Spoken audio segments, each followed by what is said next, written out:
What is going on, everyone? Thanks for tuning in to another episode of Forward Thinking Founders. I am very grateful to have your attention, at least for the next 15 minutes of this episode.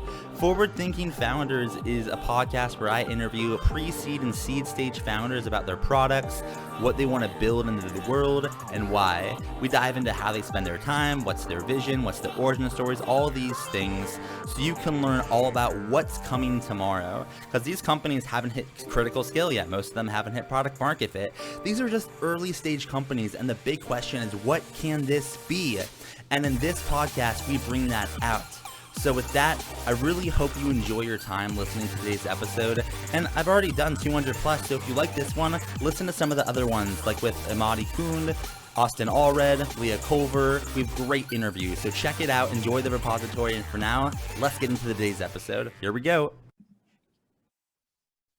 All right, how's it going, everyone? Welcome to another episode of Forward Thinking Founders, where we talk to founders about their companies, their visions for the future, and how the two collide. Today, I'm very excited to be talking to Vlad Lokshin, who's a co-founder of Turtle. Welcome to the show. How's it going? I'm good. Thanks for having me, Matt.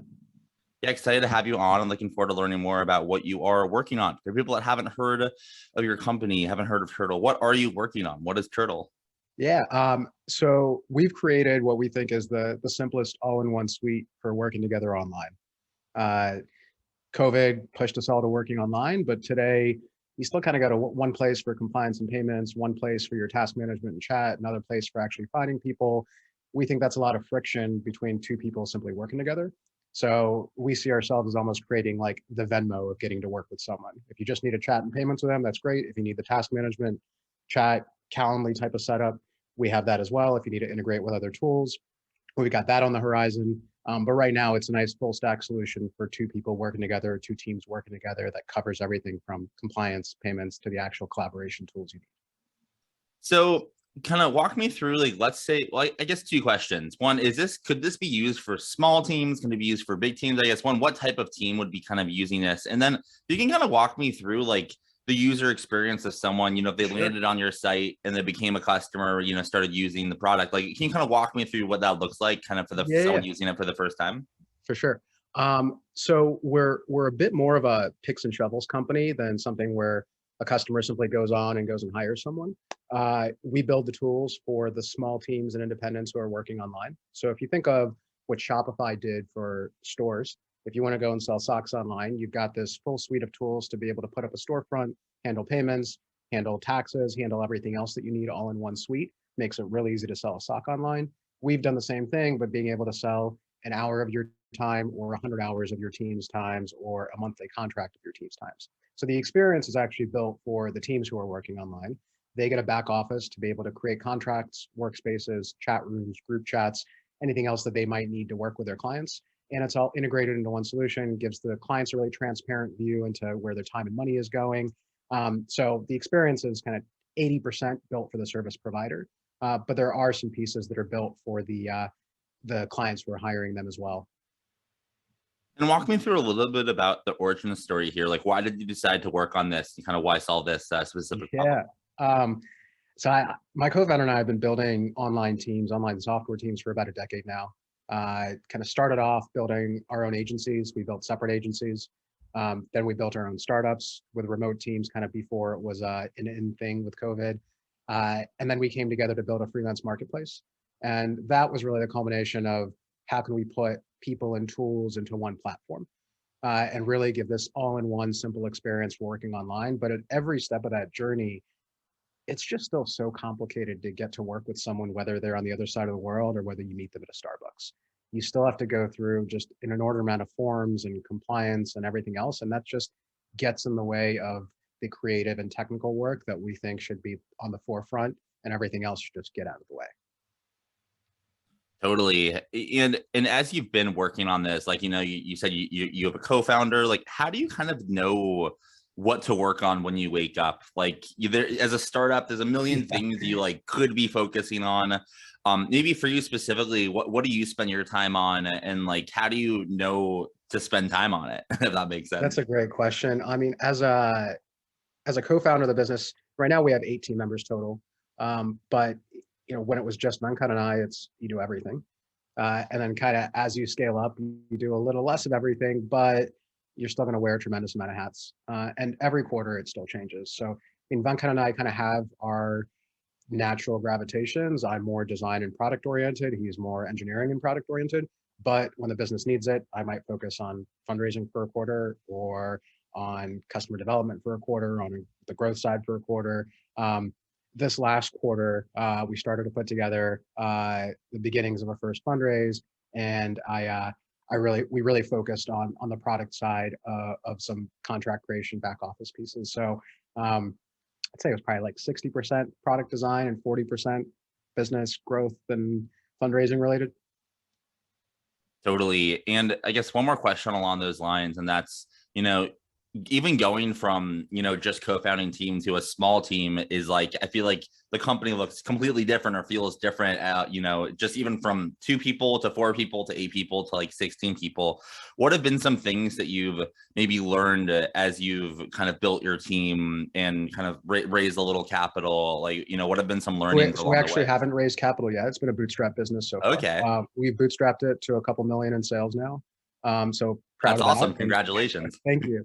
So let's see, what did we learn? I think we just kind of keep relearning this lesson that sounds a bit cliche now, but just opportunity is not everywhere. Talent is. Talent is everywhere. Opportunity is not, I think, is the smoother phrasing of that. And we just keep relearning that as we work with people in different countries. And we have team members in the US, we have team members in Brazil, in Russia.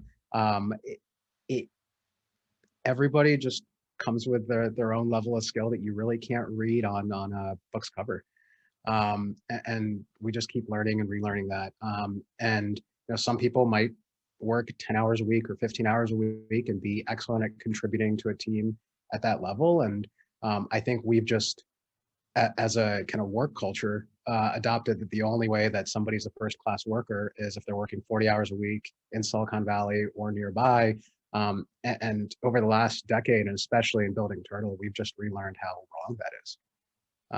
We've had contributors at 5 hours a week. I mean, we don't call them team members, but people who, in our chat app, somebody who's an expert in Flutter building the text rendering pieces of Flutter in 5 hours a week, and we're really happy to have his contributions at 5 hours a week, but that's really all that we need. And he's great at being able to contribute in those amounts. So being able to look at talent in a non-traditional way, I think is what we keep learning and relearning.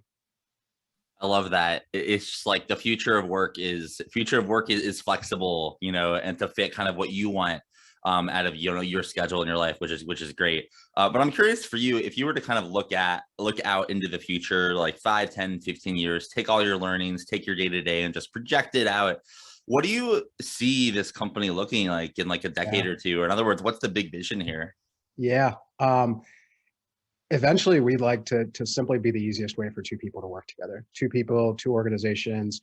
Right now, we work with so we've had about 30 agencies use the platform this year. That's anywhere from kind of a 1 to 10 person team. 5 to 10 years in the future, I'd love for that number to be more like a million or a few million. And in getting there, I think our strategy is pretty simple. We build better and better tools, and we take a lower and lower fee.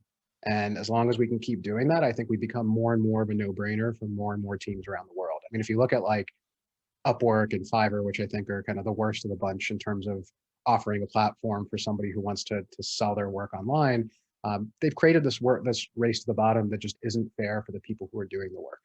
Shopify took a totally different approach. They're like, instead of throwing you all into this meat market of, hey, go sell your stuff, it's let's give you the tools to go sell things in the way that you want to sell them and the way that you want to deliver your products. And I think this year they had like 7 IPOs come out built on top of Shopify, which is crazy, but they've been 10 years into it. I see us taking a very similar path, but on the service side, on people, whether you're working for a company and you want to sell 5 hours of your time on the side, or whether you want to build a 10-person agency or a 100-person agency.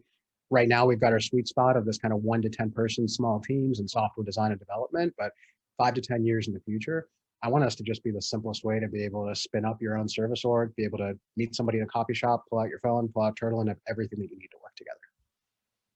I love that. It's such a fun and exciting vision to kind of paint and build for. But the thing, in order to do that, you'll need some help, right? It takes a village to make a startup work and scale. So my question for you is, how can the forward-thinking founders and the Seed Scout community help? Are you hiring? Are you raising money, looking for like customers or partners? How can we assist? So I mean, I'll take full advantage of that question. There's a few areas. One is we always love connecting teams who are using Turtle with founders who are open to flexible remote work. So specifically founders who kind of adopted this new way of, I don't care where somebody is, and I also don't care if they don't work 40 hours. If that's appealing to you, please reach out. And on the fundraising side, we will be starting a fundraise early in 2022. So we've bootstrapped the business to a couple million in sales now. Have built a great product platform, but every business needs capital eventually to be able to accelerate as quickly as it can. And I believe that we've reached that point. And on the internal team side, if anyone's a fractional growth strategist, growth consultant, or this is a really random request, but just like really good at making tech-focused memes, I think that's like a great marketing channel these days. And whoever has gotten really good at that, I think you can sell your service for a lot of money these days. So yeah, any of those three areas would be really helpful to us. What a world we live in, where I feel like chief meme officer is like a thing. Like that is a valuable role. Yeah. Seriously, I mean, think about how some of the early stage companies are growing today. You can have an Instagram channel, a Twitter channel, and if your content's good enough, that's all you need.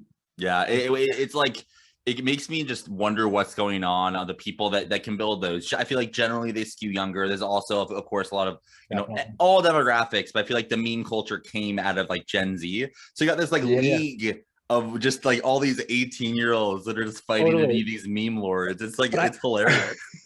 I love the term meme lord there, but I also think it's like a really strategic role. Like I think people are just like, oh yeah, they throw together some memes and sometimes it works. Like, no, I think they actually go much deeper than that. Like, this is like a cultural shift in how we market. I mean, even back to the last couple of elections, like memes are here and memes communicate, and people who really have adopted this new channel are going to make some moves in marketing.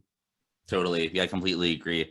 For my last question for you is, if someone wanted to learn more, become your meme lord, or just like reach out and just check out what you're doing, how can they find you online? Do you have a website, social media, email, anything like that? TurtleOS.com is our website. So given the infrastructure that we've built in contracts, payments, et cetera, the first community that we've spun up where startups can actually find the different teams who are working on Turtle is called match.dev. So if you are one of those founders and you'd like to get connected directly to one of the teams on TurtleOS today, you can go to match.dev. You'll actually be able to start using some of the tools directly from that get started button and get an experience of Turtle right there. On the meme lord side, go to turtleos.com. We have a contact button, or you can email directly hi@turtleos.com. My email is vlad@turtleos.com. Please feel free to just reach out directly to me. All right. Well, thank you so much for coming on to the podcast. I really appreciate it. Thanks for having me, Matt.